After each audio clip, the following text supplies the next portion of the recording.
বন্ধুগণ, এই হচ্ছে আমাদের স্পেশাল খাজা। এই খাজা কিন্তু যথেষ্ট সুস্বাদু খেতে। তোমরা অনেক রকমের খাজা খেয়েছো, চারিদিকে খেয়েছো, কিন্তু এই খাজা অনেকে চেটে চেটে খায়, অনেকে কামড়ে কামড়ে খায়, অনেকে আবার হাতে নরম কুচকুচ করে আওয়াজ করে করে খায়।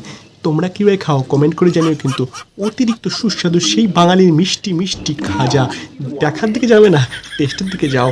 ট্যান্টেরা, লুকিয়ে কিছু পছন্দ করি না, ভালোবাসলেও খোলাখুলি। সবাই মোটামুটি চেনে উপামনাকে, প্যান্ট খোলা থেকে প্যান্ট পরা অবধি সবাই মোটামুটি চিনে গেছে উপামনা তার সেই মোটা সোনা।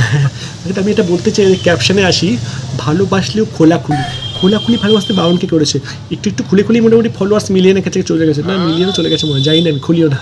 তো আমি এটুকু বলতে চাই, ক্যাপশন দেওয়ার কিছু খুলে ফেলো, কে তোমায় বারণ করেছে? খুলে ফেলো, আমরাও তো দেখার জন্যই বসে আছি কতটা খুলতে পারো। না খুললে কিন্তু খবর আছে, তাড়াতাড়ি খুলে ফেলো, আমরা ওয়েট করছি। বাহ, কি সুন্দর একটা বিড়াল মা বাচ্চাদের খাওয়াচ্ছে। এই থামো থামো, সবই তো বুঝলাম, এই বাচ্চাটা খাচ্ছে ভালো করে বুঝলাম, এই আদ্যা আমরা খাসিটা কি করছে এখানে? এর কি দরকার এখানে? ঠিক মানুষের মতো কিছু, বাচ্চাগুলো যখন খায় তখন বড়গুলো ঢুকে যায়, এগুলো ঠিক না। মানুষের মধ্যে আমি জানতাম, এসব প্রাণীর মধ্যেও আছে। এই আদ্যা আমরা খাচ্ছি তো ছেলে পেলে হতে পারে না, এত বড় সাইজ। এটা কি হতে পারে? কমেন্ট করে জানাও।